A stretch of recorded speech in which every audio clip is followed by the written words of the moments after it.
आप गलत पढ़ा रही हैं मैडम। दोस्तों जरा सोचिए, एक गरीब कूड़ा बीनने वाला लड़का जो कभी स्कूल नहीं गया, जिसे आज खाना मिलेगा या नहीं ये भी नहीं पता, वही लड़का शहर के सबसे बड़े अमीरों के स्कूल की गणित की मैडम से कह दे कि आप गलत पढ़ा रही हैं, तो वो मैडम उसके साथ क्या करेगी? मैडम कैसे कूड़ा बीनने वाले ने 15 साल से किताबों में छपे गलत सवाल को सही कर दिया, आइए देखते हैं इस कहानी में।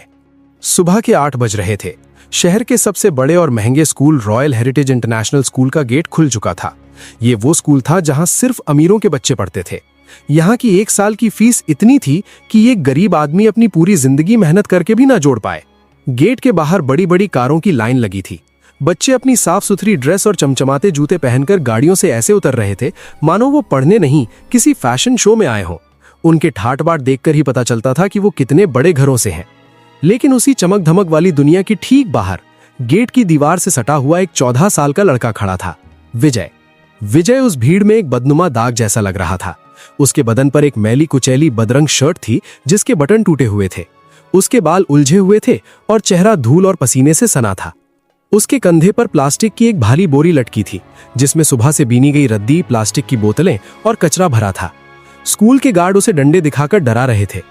बच्चे उसे देखकर नाक सिकोड़ रहे थे, लेकिन विजय को इन सब से कोई फर्क नहीं पड़ रहा था। उसकी आंखें, जिनमें एक अजीब सी चमक थी, सिर्फ एक जगह टिकी थी, ग्राउंड फ्लोर की खिड़की पर। वो खिड़की कक्षा 12वीं की थी, जहां गणित का पीरियड शुरू हो चुका था। क्लास के अंदर पिन ड्रॉप साइलेंस था। शहर की सबसे सख्त और काबिल गणित की टीचर मिसेस कविता पढ़ा रही थी। कविता मैडम के बारे में कहा जाता था कि वो गणित को पी कर बैठी हैं। उनकी क्लास में नजर इधर से उधर करने की भी किसी को इजाजत नहीं थी। बोर्ड एग्जाम सिर पर थे, इसलिए माहौल बहुत तनावपूर्ण था। कविता मैडम ने ब्लैक बोर्ड पर सफेद चौक से कैलकुलस का एक बेहद पेचीदा सवाल लिखा। उन्होंने अपनी कड़क और गूंजती हुई आवाज में कहा, क्लास सब लोग ध्यान से बोर्ड पर देखो। ये मीन वैल्यू थ्योरम का सबसे मुश्किल समीकरण है। ये सवाल पिछले 15 सालों से लगातार बोर्ड एग्जाम में आ रहा है और हर बार 99% बच्चे इसे गलत करते हैं। बड़े बड़े प्रोफेसर भी इसे हल करने से कतराते हैं, इसलिए अपना एक्स्ट्रा दिमाग मत लगाना। जैसा मैंने लिखा है वैसा ही रट लो। एक भी स्टेप इधर उधर हुआ तो नंबर कट जाएंगे। पूरी क्लास डर के मारे चुप थी। 60 बच्चों की क्लास में किसी की हिम्मत नहीं थी कि मैडम से सवाल करे। कविता मैडम ने चौक से ब्लैक बोर्ड पर सवाल हल करना शुरू किया। Step 1, step 2, step 3। बाहर खड़ा विजय खिड़की की लोहे की ग्रिल को कसकर पकड़े हुए था। वो पलक झपकाए बिना बोर्ड को देख रहा था। उसके दिमाग में गणित के नंबर किसी संगीत की तरह बज रहे थे। वो भूल गया कि वो एक कूड़ा बीनने वाला है। उसे लगा वो उसी क्लास का हिस्सा है। जैसे ही कविता मैडम ने चौथी लाइन लिखी और एक माइनस का निशान लगाकर ब्रैकेट बंद किया, विजय के होंठ अपने आप फड़फड़ाए। गलत है, ये स्टेप गलत है। उसकी आवाज बहुत धीमी थी, फुसफुसाहट जैसी, लेकिन खिड़की के पास वाली बेंच पर बैठे क्लास के सबसे अमीर और बिगड़े हुए लड़के रोहन ने सुन लिया। रोहन को पढ़ाई में कोई दिलचस्पी नहीं थी। उसका ध्यान वैसे भी बाहर ही था। उसने जैसे ही विजय को देखा, उसके चेहरे पर एक शरारती मुस्कान आ गई। रोहन ने मौका देखकर जोर से चिल्लाया, oh my God, madam madam देखिए बाहर कौन खड़ा है। वो कचरा वाला हमें घूर रहा है। छी, कितनी गंदी बदबू आ रही है इसकी तरफ से। मेरा तो दम घुट रहा है। इसे भगाओ यहाँ से। दोस्तों, कहानी में आगे क्या हुआ ये जानने से पहले अगर आप ऐसी ही दिल को छू लेने वाली कहानियां सुनना पसंद करते हैं तो अभी हमारे चैनल को सब्सक्राइब कर लें ताकि कोई भी नई कहानी आपसे मिस ना हो। रोहन की आवाज सुनकर पूरी क्लास का ध्यान खिड़की पर गया। बच्चे विजय को देखकर हंसने लगे। अरे ये तो वही है जो नाली साफ करता है, कोई बोला। कविता मैडम का लिखना रुक गया। चौक की खट आवाज बंद हो गई। उनका गुस्सा 7वें आसमान पर पहुंच गया। पढ़ाई के बीच में रुकावट उन्हें बर्दाश्त नहीं थी। वो तेज कदमों से खिड़की के पास आईं और उसे जोर से खोला। कविता मैडम ने विजय को घूरते हुए दहाड़ लगाई। ए लड़के, तेरी हिम्मत कैसे हुई यहाँ खड़े होने की? ये रॉयल हेरिटेज स्कूल है, कोई रेलवे स्टेशन नहीं। चल भाग यहाँ से।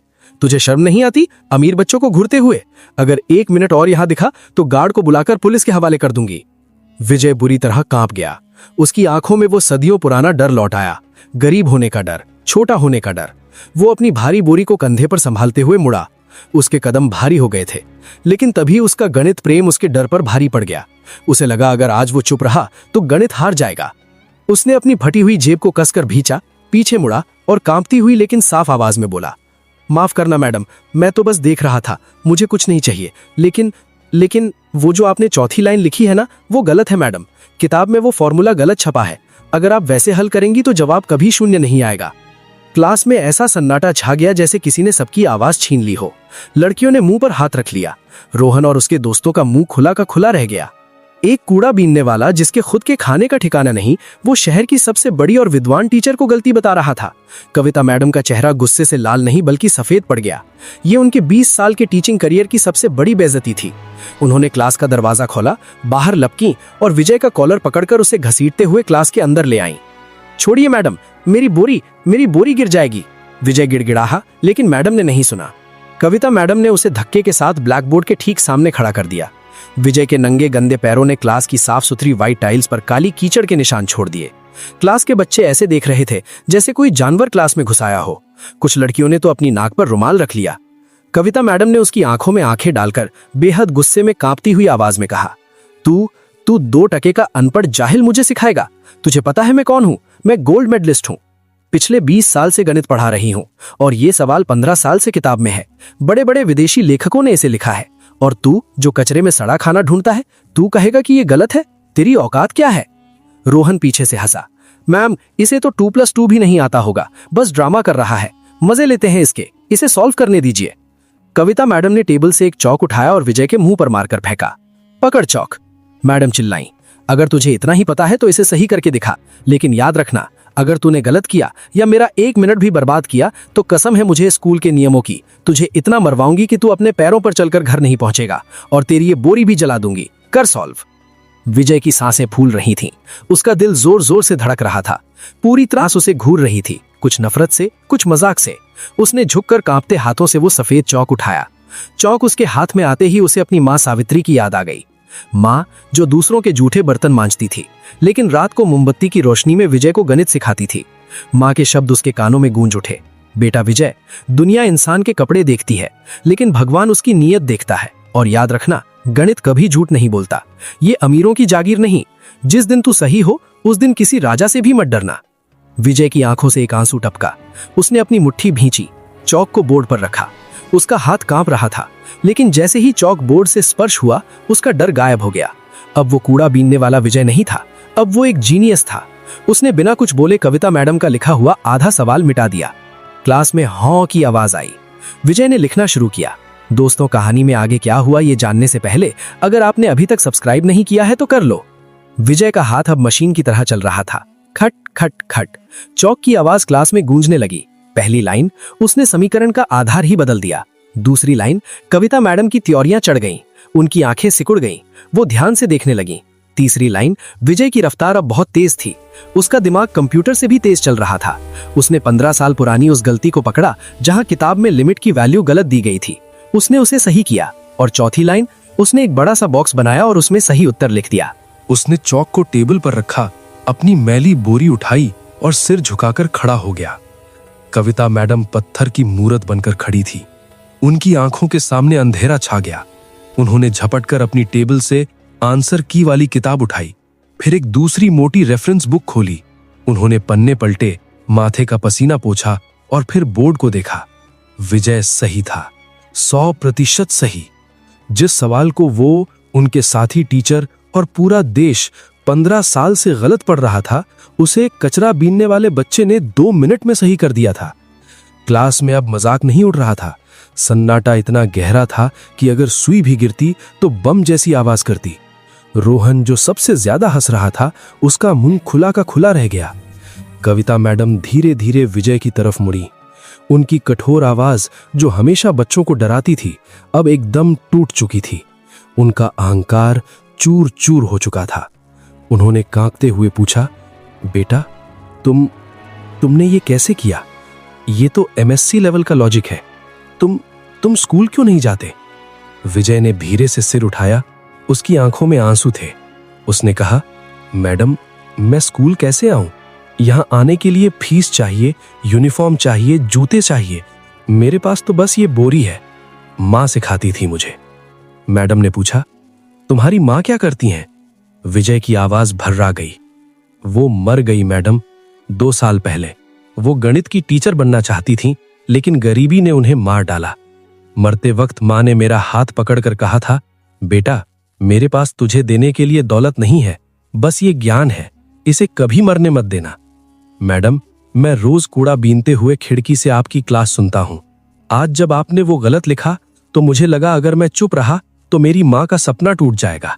गणित गलत नहीं होना चाहिए मैडम, चाहे इंसान कितना भी गरीब हो। विजय की ये बात सुनकर क्लास की कई लड़कियों की आंखों से आंसू बह निकले। कविता मैडम को ऐसा लगा जैसे किसी ने उनके गाल पर तमाचा मारा हो। उनका शिक्षक हृदय जाग उठा, उनकी आंखों से आंसू गिरने लगे। वो आगे बढ़ीं और सबके सामने उस गंदे बच्चे के सामने घुटनों पर बैठ गईं। उन्होंने विजय के गंदे हाथों को अपने हाथों में ले लिया। बेटा, मैंने हजारों बच्चों को पढ़ाया है, लेकिन आज तुमने मुझे पढ़ा दिया, कविता मैडम रोते हुए बोली। दोस्तों, विजय की हिम्मत और उसकी मां के संस्कार देखकर अगर आपका दिल भी भर आया है तो कमेंट में जरूर बताएं कि आप ये वीडियो किस शहर या गांव से देख रहे हैं। हमें पढ़कर बहुत खुशी होगी। लेकिन कहानी अभी खत्म नहीं हुई थी। असली तूफान तो अब आने वाला था। विजय की किस्मत का फैसला होना अभी बाकी था। तभी क्लासरूम के दरवाजे पर एक भारी और कड़क आवाज गूंजी। मिसेस कविता, ये क्या तमाशा लगा रखा है? ये स्कूल के मालिक और प्रिंसिपल मिस्टर ओबेरॉय थे। वो स्कूल राउंड पर थे और क्लास में एक गंदे बदबूदार लड़के को देखकर और अपनी स्टार टीचर को उसके पैरों में बैठा देखकर उनका पारा 7वें आसमान पर चढ़ गया। मिस्टर ओबेरॉय ने नाक पर रुमाल रखते हुए चिल्लाया, छी! ये गटर का कीड़ा मेरी एलीट क्लास में क्या कर रहा है? इसे अंदर किसने आने दिया? कविता मैम, आपको पता है ना हमारे स्कूल का स्टैंडर्ड। अगर किसी पेरेंट ने देख लिया कि उनका बच्चा एक भिखारी के साथ खड़ा है तो कल स्कूल पर ताला लग जाएगा। मिस्टर ओबेरॉय ने गार्ड्स को आवाज लगाई, गार्ड, कहां मर गए सब? 2 हट्टे कट्टे सिक्योरिटी गार्ड लाठी लेकर अंदर दौड़े। पकड़ो इस लड़के को और इसे धक्के मारकर बाहर निकालो, और हां, अगर दोबारा ये स्कूल के आसपास भी दिखा तो इसकी हड्डियां तोड़ देना। विजय बुरी तरह डर गया। वही पुराना खौफ लौट आया। उसने हाथ जोड़े, मैडम मत मारना, मैं जा रहा हूं, मुझसे गलती हो गई, मैं कभी नहीं आऊंगा। उसने अपनी बोरी को सीने से लगाया और दरवाजे की तरफ बढ़ा। उसकी चाल में इतनी बेबसी थी कि देखने वाले का कलेजा फट जाए। रुको! ये आवाज मिस्टर ओबेरॉय की नहीं, कविता मैडम की थी। कविता मैडम ने अपने आंसुओं को पोंछा और आगे बढ़कर गार्ड का रास्ता रोक लिया। वो एक शेरनी की तरह विजय के आगे खड़ी हो गई। ओबेरॉय हैरान रह गए। कविता, तुम्हारी अकल ठिकाने है? तुम मालिक से जुबान लड़ा रही हो, इस कचरे वाले के लिए? कविता मैडम ने एक गहरी सांस ली और विजय का हाथ कसकर पकड़ लिया। उन्होंने ओबेरॉय की आंखों में आंखें डालकर कहा, सर, अपनी जुबान संभालिए। ये लड़का गटर का कीड़ा नहीं है, ये हीरा है, कोहिनूर। इसने आज वो कर दिखाया जो हम सब मिलकर 15 साल में नहीं कर पाए। इसने 12वीं के बोर्ड का गलत सवाल सही किया है। अगर ये स्कूल ऐसे टैलेंट को नहीं पहचान सकता तो ये स्कूल शिक्षा का मंदिर नहीं, एक व्यापार की दुकान है। ओबेरॉय का चेहरा गुस्से से लाल हो गया। कविता, अपनी हद में रहो, तुम एक मामूली टीचर हो, मैं तुम्हें अभी इसी वक्त नौकरी से निकाल सकता हूं। कविता मैडम ने अपना पर्स उठाया और टेबल पर पटक दिया। तो निकाल दीजिए सर, मुझे ऐसी नौकरी नहीं चाहिए जहां बच्चे का दिमाग नहीं, उसके पिता का बैंक बैलेंस देखा जाता हो। मैं आज अभी इसी वक्त इस्तीफा देती हूं। अगर ये बच्चा स्कूल से बाहर जाएगा तो मैं भी इसके साथ जाऊंगी। मैं इसे सड़क पर पढ़ाऊंगी, पेड़ के नीचे पढ़ाऊंगी, लेकिन इसके हुनर को मरने नहीं दूंगी। पूरा क्लासरूम हिल गया। किसी ने उम्मीद नहीं की थी कि सख्त मिजाज कविता मैडम एक अनजान बच्चे के लिए अपनी नौकरी कुर्बान कर देंगी। तभी गेट पर खड़े स्कूल के सबसे पुराने चपरासी दीनानाथ काका दौड़ते हुए अंदर आए। वो बुरी तरह हाँप रहे थे। उनके हाथ में एक पुराना पीला पड़ चुका लिफाफा था। मैडम, ओबेरॉय साहब, अनर्थ मत करिए, इस बच्चे को मत निकालिए। ओबेरॉय चिल्लाए। अब तुझे क्या हुआ दीनानाथ? तू क्यों बीच में बोल रहा है? दीनानाथ काका की आंखों से आंसू बह रहे थे। उन्हें वो लिफाफा कविता मैडम के हाथ में थमा दिया। मैडम, मैं इस बच्चे की माँ सावित्री बिटिया को जानता था। वो कोई मामूली औरत नहीं थी। ये देखिए उसकी मार्कशीट और ये खत। वो मरने से पहले मेरे पास रखवा गई थी। कहा था जब मेरा बेटा बड़ा हो जाए तो उसे देना, लेकिन आज सही वक्त है। कविता मैडम ने कांपते हाथों से लिफाफा खोला। अंदर एक पुरानी डिग्री थी जिस पर लिखा था Savitri Devi, gold medalist in mathematics, state university. Kavita madam के पैरों तले जमीन खिसक गई। हे भगवान, सावित्री देवी, ये तो यूनिवर्सिटी की टॉपर थी। मैंने इनकी किताबें पढ़ी हैं अपने कॉलेज के दिनों में। खत में टूटी फूटी लिखावट में लिखा था, आदरणीय दीदी, सर, मैं जानती हूं जब तक आप ये खत पढ़ेंगे मैं इस दुनिया में नहीं रहूंगी। किस्मत की मार ने मुझसे मेरा सब कुछ छीन लिया। मैंने दुनिया को गणित सिखाया, लेकिन अपनी गरीबी का हिसाब नहीं लगा पाई। हालात ने मुझे यूनिवर्सिटी की कुर्सी से उठाकर फुटपाथ की धूल में मिला दिया, लेकिन मेरा बेटा विजय, इसमें मेरा सारा ज्ञान है, मेरी सारी तपस्या है। मैं आपसे भीख मांगती हूं, इसे भिखारी मत समझना। ये वो विजय है जो एक दिन पूरी दुनिया को रोशन करेगा। इसे पढ़ने देना, बस इसे पढ़ने देना। खत पढ़कर कविता मैडम फूट फूट कर रो पड़ी। विजय भी अपनी मां का नाम सुनकर बिखर गया और जमीन पर बैठकर रोने लगा। क्लासरूम में सन्नाटा टूट गया और हर बच्चे की आंखों से आंसू बह निकले। रोहन, जो सबसे ज्यादा नफरत करता था, उसे अपने किए पर इतना पछतावा हुआ कि वो अपनी सीट से उठा और दौड़कर विजय के पास आया। रोहन ने अपनी महंगी स्कूल ब्लेजर उतारी और विजय के गंदे कंधों पर डाल दी और हाथ जोड़कर कहा, भाई मुझे माफ कर दो, असली अमीर तुम हो, हम तो बस पैसे वाले गरीब। देखते ही देखते पूरी क्लास खड़ी हो गई। We want Vijay, we want Vijay के नारों से स्कूल की दीवारें गूंज उठी। मिस्टर ओबेरॉय, जो घमंड में चूर थे, अब अकेले पड़ गए थे। उन्हें अपनी गलती का एहसास हुआ। समाज का दबाव, बच्चों का विद्रोह और उस मां की चिट्ठी ने उन्हें अंदर तक झकझोर दिया। उन्हें झुकना पड़ा। कविता मैडम ने विजय का हाथ ऊपर उठाया और कहा, आज से विजय कूड़ा नहीं बीनेगा। आज से ये मेरा स्टूडेंट है, मेरा बेटा है। इसकी पढ़ाई का, रहने का, खाने का सारा खर्चा मैं उठाऊंगी। विजय रोते हुए कविता मैडम के पैरों में गिर पड़ा। मैडम ने उसे उठा लिया और गले लगा लिया। उस दिन स्कूल के उस बोर्ड पर एक नया इतिहास लिखा गया। 15 साल पुरानी गलती मिटा दी गई और नए फॉर्मूले के नीचे लिखा गया, सही हल विजय, कक्षा 12वीं। विजय ने साबित कर दिया कि अगर आपके इरादे पक्के हों और मां का आशीर्वाद साथ हो तो फटी हुई बोरी से निकलकर भी आप आसमान छू सकते हैं। दोस्तों, विजय की ये कहानी हमें सिखाती है कि टैलेंट किसी महल का मोहताज नहीं होता। आज विजय को उसकी मंजिल मिल गई, लेकिन हमारे देश में आज भी न जाने कितने विजय सड़कों पर घूम रहे हैं जिन्हें सिर्फ एक मौके की तलाश है। मैं आपसे एक सवाल पूछना चाहता हूं, अगर उस दिन कविता मैडम अपनी नौकरी बचाने के लिए चुप रह जाती तो क्या विजय का भविष्य कभी बदल पाता? और अगर आप उस क्लास में होते तो क्या आप विजय के लिए आवाज उठाते? अपना जवाब कमेंट बॉक्स में लिखकर जरूर बताएं। मैं हर कमेंट पढ़ूंगा। अगर इस कहानी ने आपके दिल को छुआ है तो प्लीज हमारे चैनल को अभी सब्सक्राइब कर लें, क्योंकि हम आपके लिए ऐसी ही रोंगटे खड़े कर देने वाली कहानियां लाते रहेंगे।